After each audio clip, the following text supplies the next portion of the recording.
fucking alarm ruined my last ending to my video, but I was gonna say, in the last, um, fuck, I hate when that happens. I don't get why alarms do that. It pisses me off. But as I was saying, in the last video, I remember I told Mitchell specifically, I was like, oh, I see. I'm sorry. I just realized I've been bothering you. I'll stop bothering you and go talk to someone else.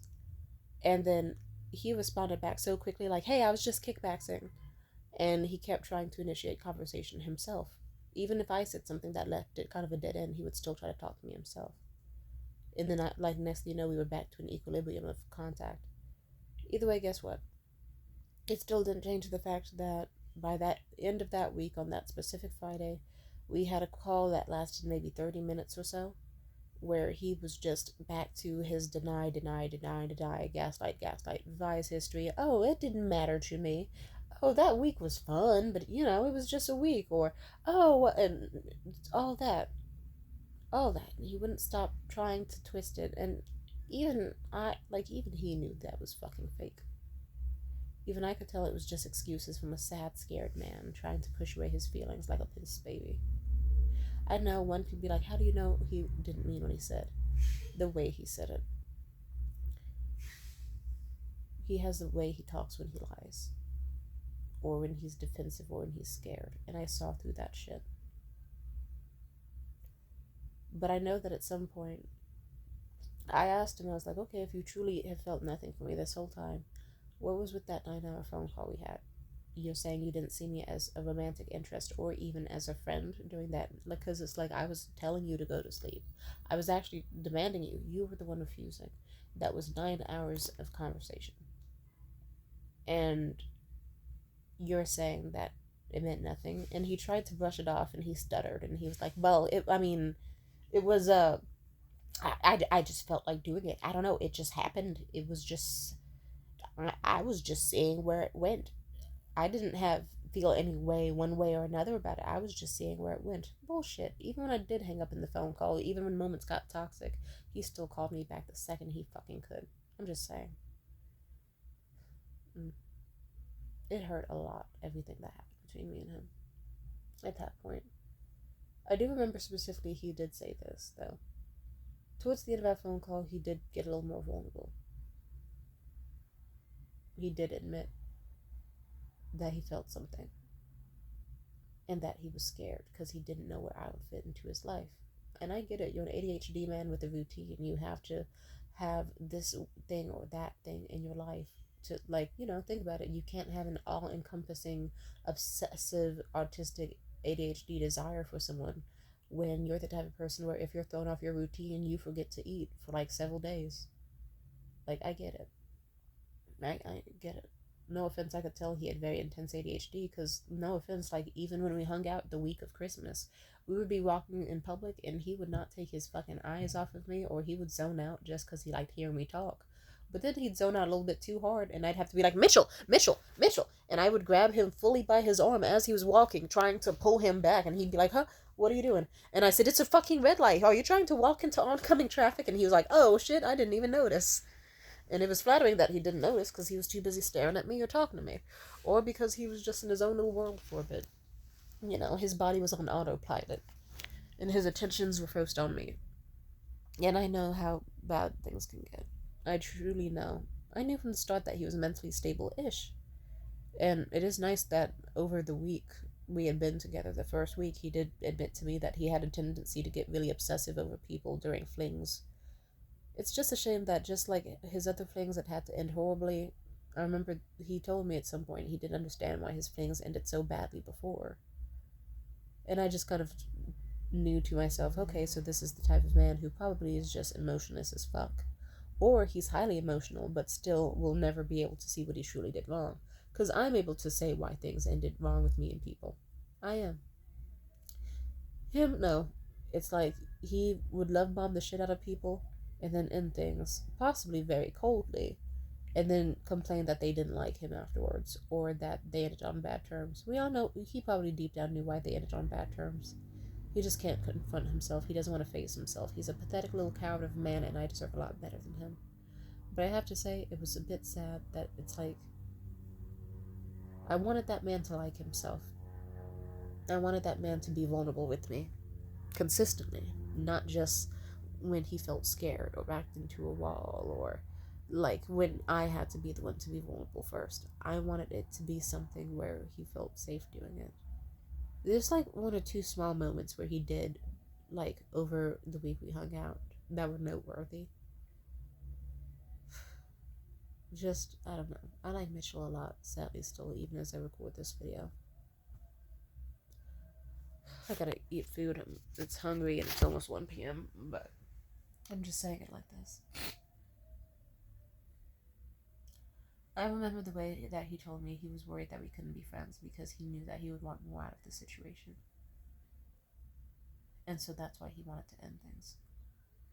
I wish he didn't spend 30 fucking minutes trying to devalue what we had, dismiss me, gaslight me, devalue me, all of that for 30 fucking minutes before he finally stopped with, like, why are you throwing stones at me? If you know deep at your core that you like me, why are you trying to scare me off and hurt me? You think you're sparing me? That's a habit that he has a history of. He has a habit of just being like hell. He left and ghosted for a whole fucking month because he thought that he would bore me and he thought that I wouldn't fit into his life, or he thought that he was scared of what could happen between us and that he didn't know if it would work out, and he didn't think it was. And he thought that he would be sparing me because he thought deep down that he would be some boring, unlikable man who had nothing in common with me, despite how quickly we obviously got attached with each other and how much we had in common in that fucking week. And it's like, I hate that he made the decision for me on if I would like him or not. And the worst part is, I don't know if it's fully fucking worked. I don't think it's fully fucking worked. Because even despite all his fucking attempts to make me hate him, and even when I get memories of fucked up things he said or did, the rundown is I still don't have that bad of an opinion of him. I don't. Probably because I don't see him as just an evil man who's capable of evil doing.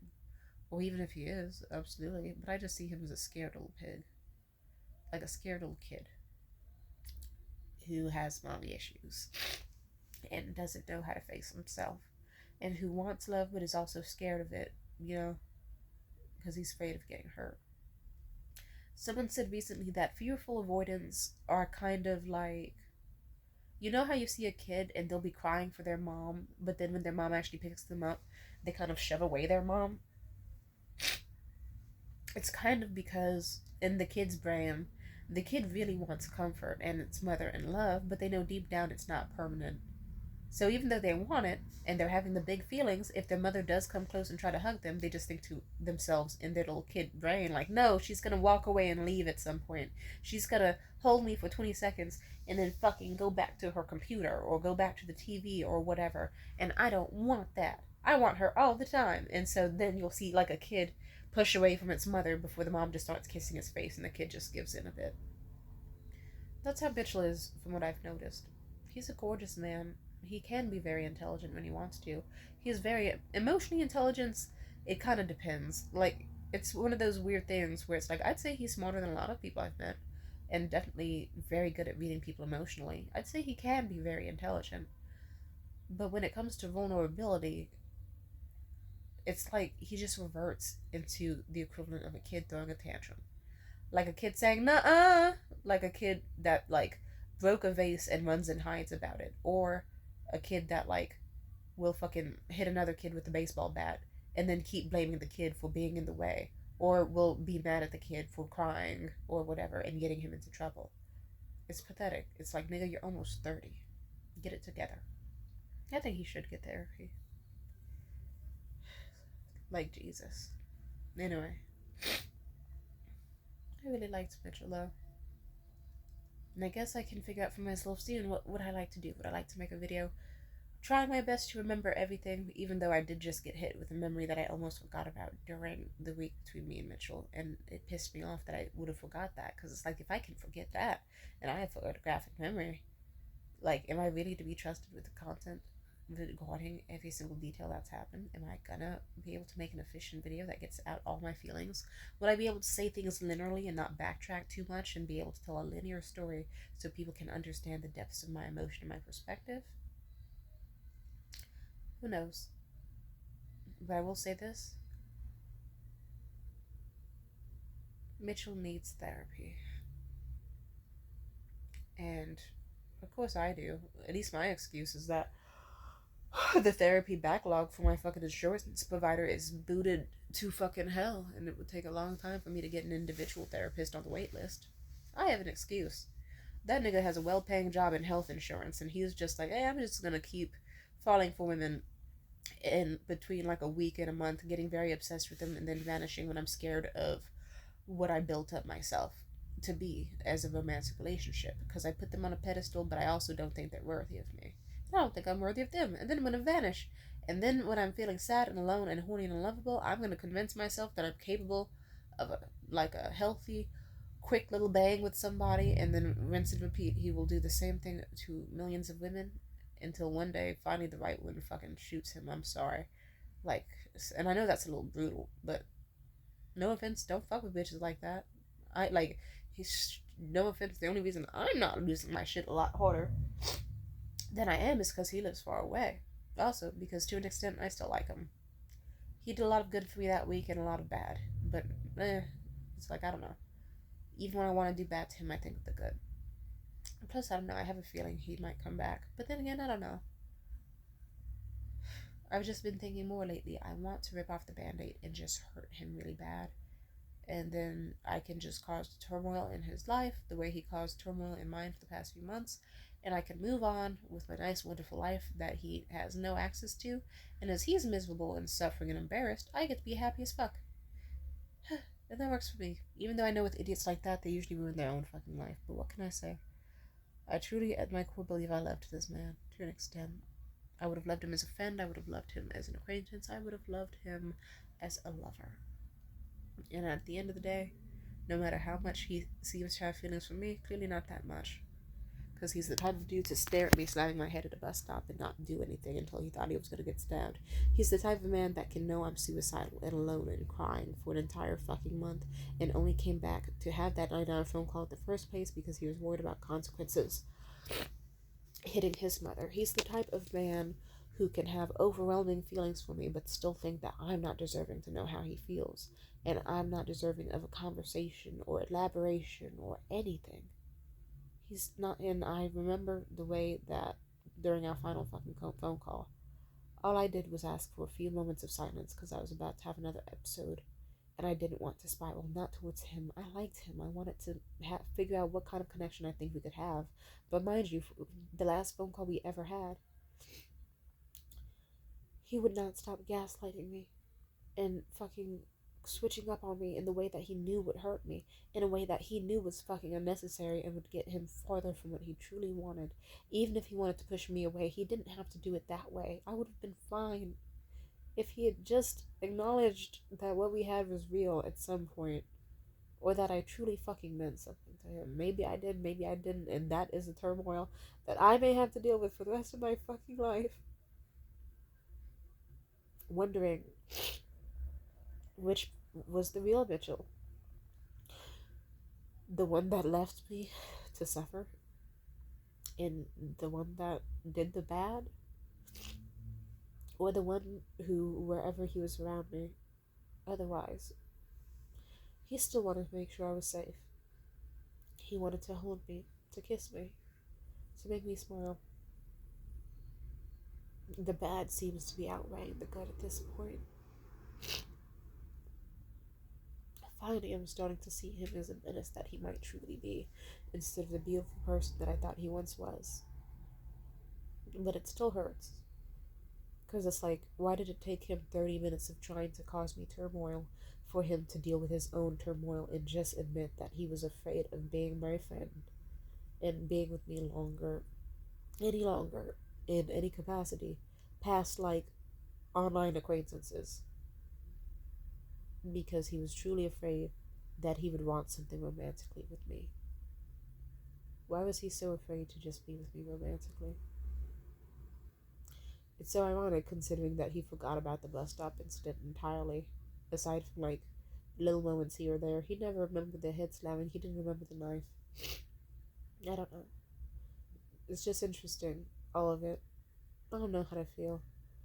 But whatever. Mitchell's the type of person who has a million fucking flaws. And he wants someone who's totally untouched, unflawed, and all that. But best believe he's probably going to be online looking for another person to try to fuck. And he'll convince himself that he's in love with them very, very quickly. And he'll convince himself that they're the best fucking person in the world. And then right as they're about, that was a good back crack, damn, that kind of hurt. Right as things get good between them, he's gonna find one thing to nitpick over. Or the rose-colored glasses will come off, or whatever fucking reason, big or fucking minuscule. And he will fucking abandon them. He will say that he wants a good Christian woman who believes in homeschooling and letting the man be the provider, masculine, or whatever, and is a Christian and all this, but then the whole time he will keep going after women who are the opposite of that. Because he's just desperate for love. And then he'll complain that the women aren't his ideal. He wants an ideal woman, and he's barely even an ideal man. Or he is, which is twisted. He is, but he isn't. And that's complex. But I see him as human. And I wish that he would have just, instead of putting me on a pedestal or seeing me as a potential liability to his future or whatever, I wish he just saw me as a human too and just decided, you know what? I've been fairly attracted to this woman anytime I've been around her. Anytime I talk to her, I can't put the phone down. Anytime I'm around her, I don't want to spend a second without her. I just wish he wasn't trying to hurt me by saying that he didn't feel for me. He could have just said, I like you a lot, but I really don't think I'm ready for a romantic connection in that way, or at least I'm terrified of it. We could have had a conversation. We could have tried.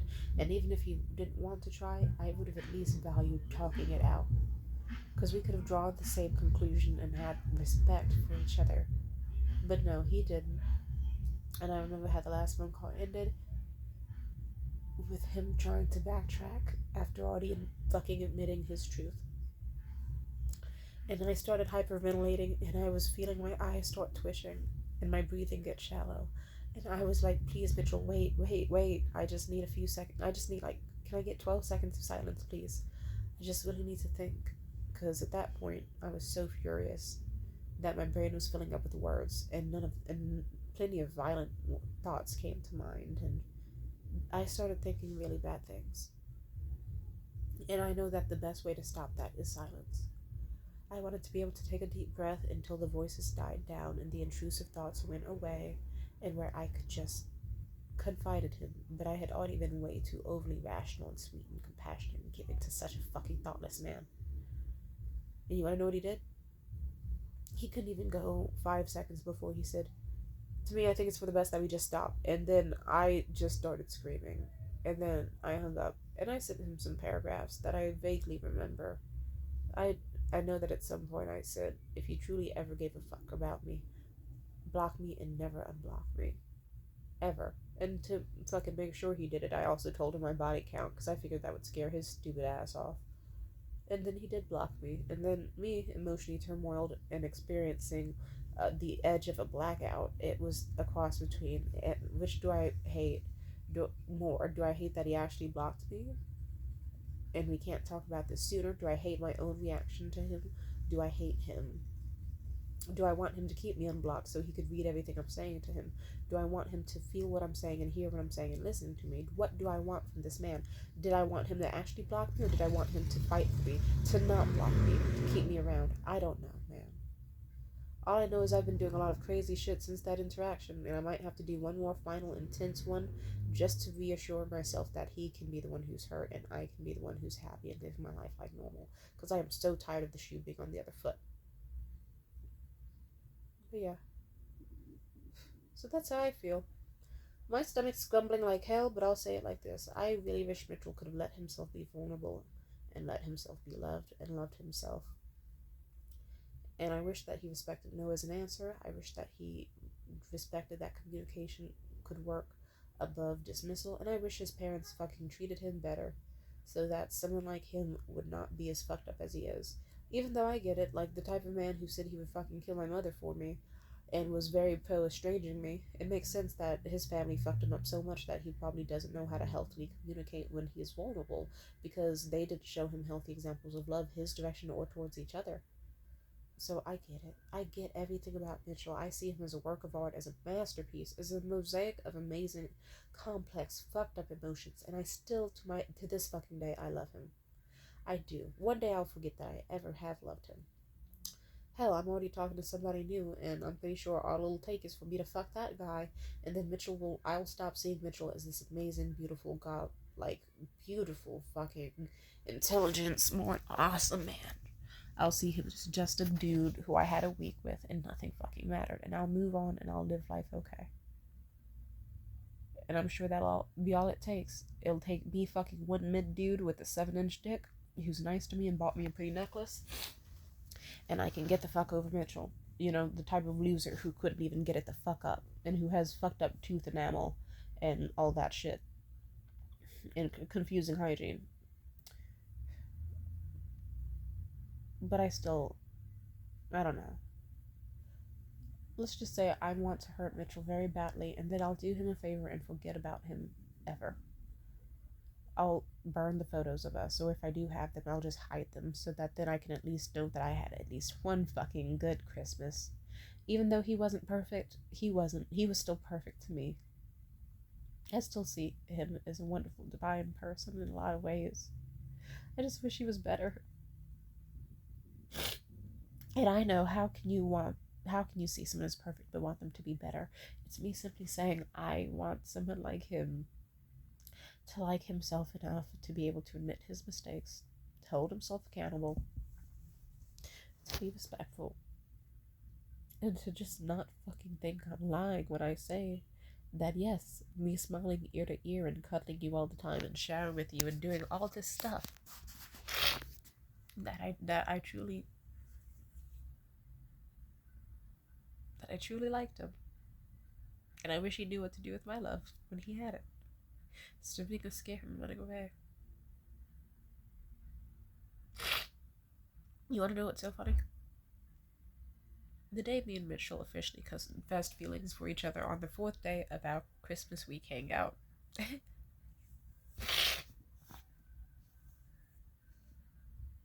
This man told me how grateful he was to meet someone like me. That he was able to meet me and have a candlelit dinner and like wonderful conversations and have moments where we could be doing nothing but just fucking drinking Red Bull at a bus stop and he's smoking cigarettes and just talk for hours with nothing happening and still feel fucking amazing and wouldn't even notice time flies from the moment we wake up to the moment we would book another hotel room from how much fun he was having. And he cried as he said it, and I remember the specific way he cried and said, "Sorry if I look like a little bitch saying this." And I said, "Don't say that about yourself. Like yourself. There's nothing wrong or unnatural about crying," which, mind you, is ironic because I literally called myself gay for crying minutes before. But he did say that. He literally said to himself, and he said out loud to me, he said, "You've managed to make me feel like I was special." And he started hyperventilating a bit. And I remember how beautiful he looked in that moment. And he cried and he said, "You've managed to make me feel very loved." I don't want to talk about what happens next because it's bad. I want to end this on a good note. But yes, I was glad I was able to make him feel very loved. A sick part of my brain is like, what if that's the only reason he likes me? Because despite him not loving me, I made him feel very loved. I don't know how he feels. I don't know. I don't care. And I'm probably going to stab myself in the face if I think about this conversation anymore. But I will say it like this. I'm glad I was able to make him feel very loved. And I wish he truly loved me enough where it wasn't just like what ifs and love bombing. I wish I wish that the last time we saw each other in person where he had the 4 minutes straight of whispering in my ear about how far I'd go in life and how amazing I was and all my potential and blah blah blah, and going out of his way to not fucking let me go and to keep kissing me and acting like he could not bear a second without holding me any longer. I wish it were real. I wish he truly did love me. I wish that it didn't have to end with a month of abandonment where he hardly even talked, where like he knew I was suicidal and he didn't do anything. I wish it didn't end like how it ended after our final phone call and all the shit that's happened on my end and his since we've stopped talking. I wish he cared. I wish he truly cared, but I guess that's how Mitchell is. Something is so severely wrong with him where at the end of the day he can't care. He will stare at you when you get your head hurt on a bus stop. He will get angry at you because you stopped having sex with him. Despite how you didn't even want to do it in the first fucking place and made that clear. Even though he knew he was causing you physical harm and pain on accident, he still made it about him. And like, how dare she walk away from sex with me? He just didn't like that I was able to walk away from sex successfully and not let him successfully rape me and get what he wants. He was mad that he lost that power. He was just mad. He should have been like, oh shit, I hurt her and made her feel bad, and I should apologize and say I'm sorry. Instead, he had internalized it and probably felt a mix of both, but even then, or maybe he just felt one. Maybe he just felt, fuck her, she left, made me feel bad, and stopped fucking me for the rest of the night as if to punish me. But the whole time, I didn't stop fucking for the rest of the night. Number one. And number two, I left because I was in physical pain, but he wanted to rewrite history. So that's just like, she just upped and left in the middle of sex, as if I did something wrong and made me feel bad. Like, what the fuck? So I'm just not worthy of sex anymore, instead of just respecting how I have consent and I'm able to walk away from sex anytime I want for any reason whatsoever. He's a disturbed, disgusting old man. And a beautiful one, with a lot of good to him. Part of me wants to smash his head in with a fucking cowlick. Part of me wants to saw off, not even a full hand, but like the tips of some of his fingertips. A part of me wants to take a brick and just keep smashing into his beautiful cheekbones and seeing how he cries and seeing him in pain as I'm on top of him and not touching him. Just see, like, you see what it means? Now you want me to stop. Now you know no means no. Now you know how it feels to want something to end because you're in pain or because you don't want it and you want me to get off of you, huh? Now you get it? And part of me wishes that we could have just been on good enough terms where we could every now and then get a coffee. And I don't even like getting coffee with people. Just like how he didn't like showers unless I was around. I would have liked it to be friends in the extent of, hey, there's a matinee going on, or hey, there's a buy one get one free deal. You want to use this as an excuse to meet up and chat and hear about how your life's going? I would have loved that. I'd have loved to have seen how he grows and progresses as a person, to see if he gets better instead of worse, to even be there if he was with another girl so I can stop him from making the same mistakes he made with me. To see if he gets therapy, to see if he has a big family, to see if he ever does truly become a Christian, like, with his like, how are you gonna want Christian women with Christian beliefs? And nigga, you don't even know, like, what's the first sentence in the Bible, nigga? You don't even have a Bible, bitch ass nigga. You don't know shit about Christianity, and you're just like, I don't like Tamina because she's not a Christian. You liked me well enough to decide that you wanted to come at me raw, idiot. And you couldn't even do that because you couldn't even get it up. And then on top of that, you liked me enough to shove your entire tongue in my ass, whether I was consenting or not. I'm just saying, like, Jesus, he's a fucking idiot. I hope he does get smarter, but smarter as in, like, better towards people, more empathetic, more self-forgiving, but also still holds himself accountable. And, like, you can do, like, I don't know. And it was such a shame to just meet someone who was the way he is. I don't know how to feel about him. I'm not saying I regret my experience with him. I'm not saying. Do I think he's the devil? I don't know. It depends on which hour of the day you ask me and what memory comes to mind. But for the most part, I still love Mitchell a little bit. I love him in the sense of, even though I'm not around him, I want him to get therapy. I want him to get help. I know that he can truly be the good guy that he can be. But if he is at his core a scum-sucking piece of shit, then I hope, then the next girl may hopefully bash his fucking brains in the way he fucking deserves that I didn't. May another woman not be hurt by him in the same way again. No rape, no love bombing, no gaslighting, none of that. I want him to get so fucking abandoned and just wake up one day and be fucking alone because he can't find anyone else to hurt. That would make me happy. Alright. Yeah. So yeah, he needs therapy. And obviously so do I. But yeah, if only people could be as good as I thought they'd be. Because I know with my ex Morgan, I remember at some point Morgan did start acting like the good guy I knew he had potential to be. But he couldn't keep it up because at his core, that's who he chose to be. Mitchell has shown me multiple times along the way that at any point where there can be vulnerability, conversation, communication, honesty, and even love, whether platonically or romantically or whatever, that he will instead choose harm and selfishness, while ironically not even liking himself or believing any good that comes his way. So, fuck him and his disgusting self sabotage, and yeah, shit got so bad with him that I can't picture myself dating anybody else. At all. And at some point, it would have been nice if we could have ended in the way where it's like, I can't picture dating anyone else because he just was too amazing. Which, to an extent, yeah, it's like, yeah, that it is that. But in another extent, it would have been awesome if it was just like, I like him so much, and it would have been wonderful if he was just, if he was just a good man who consistently was good, but he chose to be bad, and I can't trust that the next, like, no offense, the next person I meet, hell, the guy I'm already talking to, I'm already pretty much expecting that it's gonna be, look, this guy likes me a lot, and I'll be nothing to him the next. I can't even talk to somebody without already thinking about how it's gonna end, thanks to Mitchell. Because I know how it'll end. It'll end with us blocking each other or me sending paragraphs that aren't listened to or pain.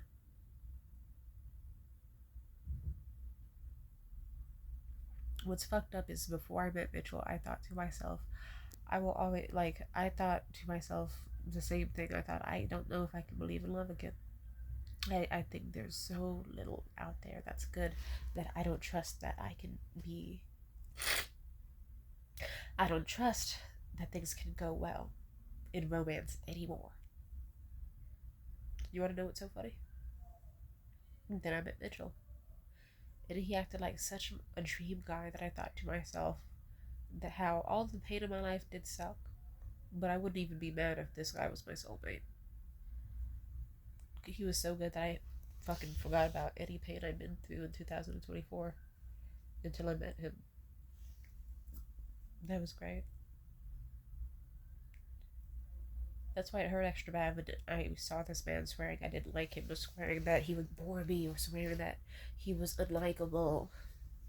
Far from it. But especially the fact that this man. Sorry, I forgot where I was going with that, but I like this man. I liked this man a lot. And I liked him so much he made me believe in love again. He destroyed me all the same, ironically in similar ways that people in my past have done, and it hurts. But you know what? Even now, like, despite how he destroyed my belief in love so much that I thought to myself, maybe I should just be a gold-digging misogynist, and how men definitely don't deserve my presence. Absolutely. I mean, not misogynist, misandrist. I don't like men. A part of me is still, anytime I meet someone new and they seem lovely, like, I'm starting to feel like myself again. Because now I've met someone who seems pretty nice, and I'm out here like, oh, look, we're talking again. And we're talking, like, now this new person I'm talking to, they're sweet. We've been in each other's lives passively for like a few years. It's interesting to know that now it's at the point where this guy sent me money for an expensive necklace just because he felt like it. And that was nice of him. And he's trying to take me out to events and stuff, and I really like that. And it got to the point where I'm just like,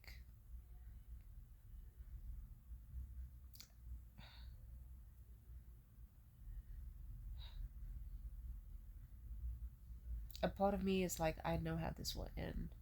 It'll end like how it did with Mitchell and plenty of others. it's gonna end in abandonment and heartbreak. But guess what? It would not stop me from loving and trying regardless. I am better than Mitchell in that way. Even when I'm afraid, even when I'm not sure something will work out, 100%, I'm still willing to try. That's the difference between Mitchell and me. I will fucking try. If there's a chance for love, if there's a chance for growth, I'm willing to give it a shot. I will not let my past experiences or lack of experience stop me from trying. Because that's what people do when they're fucking adults. They find love and they try. They don't cower from it, they don't hide from it. If they fuck up, they apologize. If they feel emotions, they communicate. I'm an adult and I act like it. And I shouldn't be this many years his junior and superseding him emotionally because he acts like he's fucking a four with his emotional tantrums and also the way he fucks. But oh, I'm sorry, that's weird. I pause, scratch that. Let's pretend I didn't say that in Mitchell fashion. Pretend I didn't say that. I meant more like he's well, okay, whatever. But he, oh my god, you should have seen how terrible he was. Yeah, he was pretty terrible in bed before we got to having consensual, like oral. Oh, he was good at oral sex, but he was also terrible. Like Jesus, it was weird. Like the way Mitchell could fuck. I remember I mentioned this to him at the bus stop. Is like any other time outside of sex, he was this like sexy, suave, deep voiced, charismatic man. But the second we would have sex, he would put on a stupid voice and act like he's never seen a naked body before, and he'd be like, "Oh my god!" Like hella deep, repeatedly, and he would be sniffing parts of my body and tongue kissing weird and hella rough in some ways, and he was clumsy. Hell, I remember at some point when we were about to have consensual sex. Yeah, I remember this quite well. He was so cute. See, oh god. See, I'm off topic, but now I remembered something good. I just remembered a good memory between me and him where he was trying to pick me up to sexually, like, carry me into the bathroom because I think we were gonna shower together or something. But he was so clumsy about it, and he has ADHD, and he's smart, but not fully. Sometimes he's not fully there. So I remember the specific way he picked me up. He's a tall, lanky fella. Not too much muscle in his like arms and in his back. I've noticed, but I've still been attracted to him. He has great legs. He does need to work on his arms though. Like holy shit, and his spine. But whatever. He was still sexy to me with his weird looking ass. And I remember he was carrying me and he was kissing me and he got really into it that he forgot he was holding me. So he started tongue kissing me really, really deeply and passionately. And he started bending over low.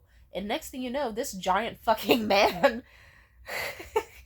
let's just say gravity came into effect. And then we almost fucking collapsed really fucking hard on the ground. He only was able to just be like, ah, shit, ah, like while holding me catch himself kind of. We fell into like the fucking microwave and the wall and the wardrobe.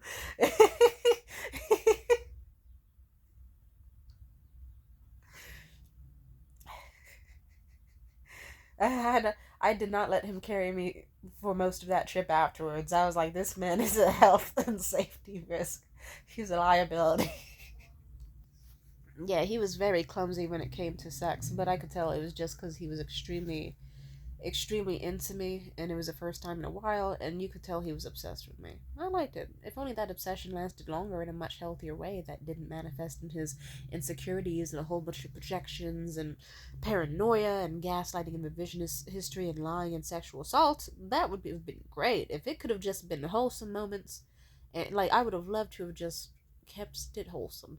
I would have loved it where Mitchell could have even just been the type of friend where I send him a postcard every now and then from me going on an adventure or a trip or inviting him to like big awards and events of mine. I would have loved to have been that sort of friend in his life, but it takes two to tango.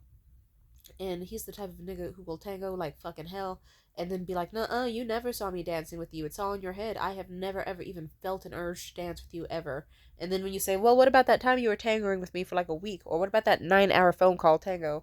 Or, okay, how about the whole other week of tangoing that you did further? He will be like, "Oh, well, I just did that to do it. There's nothing attached. I didn't want to tango or anything." He'll fucking gaslight the shit out of you. Nigga has issues. Maybe one day he'll heal. And if he doesn't, then I can at least hurt the shit out of him one last time before healing myself. And however way that goes, I'll be happy. But yeah, peace out.